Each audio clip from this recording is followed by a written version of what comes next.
If you invest $100 a week or $5,200 per year at an 8% annual return, it takes 12 years to make your first $100,000.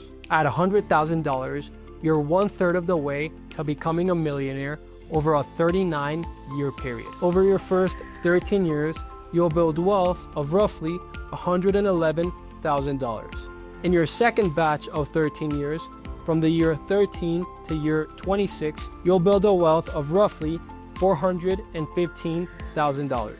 And for your last batch of 13 years, from the year 26 to 39, you'll have roughly $1.2 million.